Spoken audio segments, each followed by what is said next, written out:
Hey guys, welcome back to my channel. It is time for my July wrap-ups. So everything I read in the month. Most of these were things that I already read in the booktubeathon, so I'm going to be going over those pretty quickly. This will hopefully be a short video. I did end up reading 6 books this month, so the 5 for the booktubeathon and then only 1 more. So let's just go over real quick what I did. The first book that I finished in the booktubeathon was Newts Emerald by Garth Nix. This was for Read a Book by one of your favorite authors. It was fun, but it wrapped up really quickly was sort of my problem with it. This was set in the Regency era and is sort of like a Georgette Hare pastiche where it's got the sort of social parties and the romance plotline, but then it's also got like the main character's family heirloom jewel gets stolen and she's trying to track it down, and then there's like kidnappings and adventures and a little bit of magic thrown in. It was fun, it was cute, it was funny, but everything just moved along really quickly and plot events would get wrapped up really fast with like almost no real follow-up on them, so that was sort of my main problem with it, but it was fun and I did enjoy it. Probably it would be good for a slightly younger audience, like I think maybe this counts as a middle grade rather than a young adult novel, so you know, for the more to like 12 to 14 or 15 kind of a range, or you could maybe go down as low as 10 or so. But yeah, it was fun, just I wish that it had had a little bit more meat to it, I guess. The next book that I finished this week was an audiobook. It was a book of poetry, but it was called Brown Girl Dreaming by Jacqueline Woodson. This was sort of autobiographical book of poems about her childhood. And so she was born in Ohio, and then they ended up moving down to Greenville, South Carolina, where she lived with her grandmother. And then they ended up moving to the Bronx in New York, which is where, you know, her mother had gotten a house there. And she is African American, and so it's about growing up in the sort of 60s and 70s civil rights movements and eras and how things were changing really quickly, and particularly things in the South were happening, like the Rosa Parks bus protests and the Woolworths counters protests, and all those kinds of things were starting to happen right around this time that she was growing up. And so there's sort of more broadly like national themes, but then there's also just a lot of really intensely personal memories. You know, getting her hair done by her grandmother. When she moves to New York, she makes friends with this Puerto Rican girl next door, and they would like share each other's cooking with each other, and she describes the food really vividly, and she has a lot of like sense memories tied up in these poems about like smell and texture and taste and everything. So it was really evocative and really interesting to read about, and the audiobook is only about 4 hours long and is narrated by Jacqueline Woodson, and I really enjoyed her reading of it. So the next book that I finished is one that I picked up in London. This was All I Know Now by Carrie Hope Fletcher. This is Wonderings and Reflections on Growing Up Gracefully. It was sort of meant as like advice to her younger self, and because of that I didn't really feel like I got a ton out of this book because it really was intended for a younger audience, and also generally just the problems that she had while she was growing up were not really the problems that I had while I was growing up. But if you're in that age group that she's writing towards, you know, sort of high school-ish age, probably you would get a lot more out of it. She talks about dealing with bullying, about dealing with school, about dealing with relationships and new relationships and that kind of thing. So it was kind and well written and funny, just, you know, maybe a little young for me. So the next book that I read in the booktubeathon was Lucky Jim by Kingsley Amis. This is one that I used for Read a Book That's Older Than You, and then also I used it for the Pop Sugar reading category of read a book that a family member recommended to you. The problem with this is that everyone keeps saying that it's funny, and I don't find it very funny.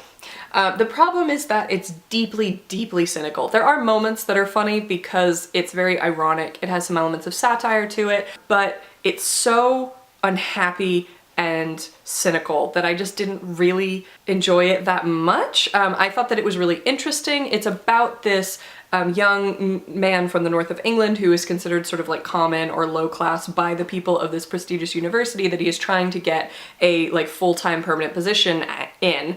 And he is constantly having to like bow and scrape to these people that he does not respect at all, and you can see why, because they're kind of ridiculous, and he has to deal with his like boss's terrible son, and he has to go to these like art events that he hates, and it turns out that he doesn't even really like the subject that he's teaching, he doesn't like his students, and it was sort of to the point where I was wondering why he even wanted to be there, except I also totally understand how you need a job. I don't know. He was also a very judgmental person, and again, you could kind of see why, because these people were kind of ridiculous, but it got a little bit mean-spirited sometimes, and so I think my problem with it was really just that I didn't find it as funny as everyone else seemed to. But it was really interesting in this sort of microcosm of like the 1950s, post-World War II, you know, sort of academic little bubble, because the academic bubble really was starting to get infiltrated with the real world at this point, and the people that are used to living in this bubble are not really reacting to that in the best way. So it was interesting, but it just wasn't as like lighthearted and funny as I thought it was gonna be. It does have a fairly good ending, so it's not like a total downer of a book, but I just didn't like it as much as I hoped I would. And then the last book that I read for the Booktubeathon was Preacher by Garth Ennis and Steve Dillon. I read this for Read a Book to Movie adaptation. It's a book to TV adaptation in this case because the TV show has been running on, I think, AMC for a little while, like a couple months now. I hated this, and I wish that I could be a little bit less harsh about it, but I hated this. It was written in about the mid-90s, and comics publishing in the mid-90s kind of did this thing that this novel liked to do. My problems with this were many. It was really just unnecessarily violent. It was kind of just like violence for violence's sake. It was gratuitous and unneeded.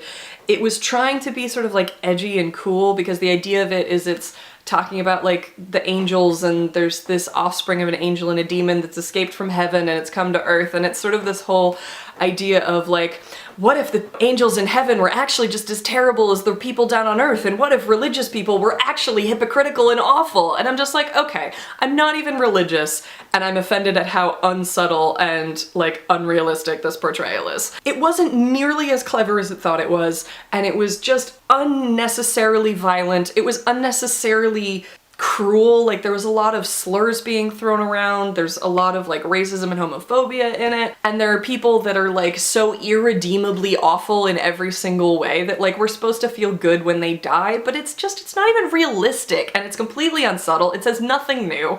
Anyway, I don't want to go on too much about it, but like, I didn't like this to the point where if I can find the receipt from when I bought it, I'm gonna try to return it and get my money back, because I just don't want this in my life anymore. So the last book that I read was also an audiobook. It was called Without a Summer by Mary Robinette Cowell, one of those. This is a sort of Regency set story, but also with magic. So I have two of those this month. Unlike Newts Emerald, this one is more designed for adult audiences as opposed to like middle grade audiences. The first book was called Shades of Milk and Honey, and the second was Glamour Under Glass? I've got books 1 and 2 in physical form, so this is Shades of Milk and Honey, the first one, and then the second one is Glamour in Glass, and the third one is Without a Summer. There's 2 more, I think, and I am eventually gonna finish those. I read these a little while ago, so I just sort of was returning to the series with this one. So in this world, glamour, as it's called, magic, is sort of like another form of art, and so it's another like accomplishment that a gentle woman can have, you know, like playing the piano or sewing or anything like that. It's just sort of another art. The thing that is interesting about glamour is that it is actually very physically exerting. Like, she compares it to like running up a hill. And so each novel has sort of had its own like subgenre, so they're all set in the Regency period. The first one is kind of just like straight up Pride and Prejudice. The second one is like more military spy, and then the third one was kind of like social revolution, and then I think maybe the fourth one is heist, and then I don't know what the fifth one is. But anyway, so I'm really interested to see where this series goes, because it's following the adventures of Jane and Vincent, who are these two glamorous, and they meet in the first book, and then it's sort of their continuing adventures. And the author has taken like a lot of care to get the details of the society as nuanced and intricate as she can. And in this most recent one, she really delved into the society of London in particular, because in the first one it's more out in the countryside, and then in the second one it's abroad. So this one really focuses on London, and particularly of the sort of lower classes of London and the lower classes of glamorous in London, which I thought was really interesting. The audiobooks are narrated by the author, which mostly work. I think she is American and all of the characters are British, so she's doing a lot of different accents, and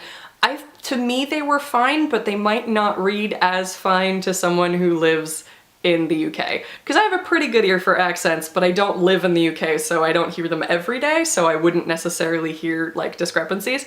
Anyway, it was a pretty good reading, and I'm really enjoying this series, so I'm definitely gonna keep reading it. So that was actually everything that I managed to read in July. I was hoping to get through a few more, but that is what the August TBR is for. So the first one on the list is The Winter's Kiss by Marie Rutkowski. I've actually been reading this the last few days. I was hoping to get this done before the month ended, but I don't think I'm going to because I'm still only about halfway through.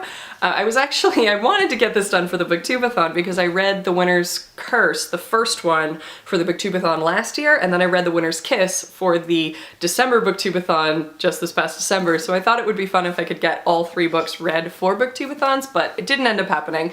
I'm gonna try to finish this in August though, and I'm pretty far along, and I'm enjoying it so far, so we'll see how it goes. And then the next ones that I wanted to get through this month are Miss Peregrine's Home for Peculiar Children, which I want to finally get to because I'm going to be using it for the Pop Sugar Reading Challenge of read a book that is being turned into a movie this year, because I believe the movie is coming out in the next couple of months, and I really want to get this done before the movie comes out. And then the last one is Red Queen by Victoria Aveyard, I guess. This one I'm hoping to use for Read a Book and its prequel, because the prequel came out, I think, either this year or last year. It's out at any rate now, and so if I like the first book, then I'm going to also read the prequel, and then I'll have that category done. This series has been getting like more and more talked about, I find. Like each book comes out, it seems that like it's been getting a lot of attention recently, so seems like it is a good idea to just check out the series and see what it's about, see if it's, you know, worth the hype. So that is actually going to be everything for my July wrap-up and August TBR. Let me know in the comments if you've read any of the books that I mentioned. Let me know what you thought of them, and I will see you guys very soon with another video. Thanks for watching, guys. Bye!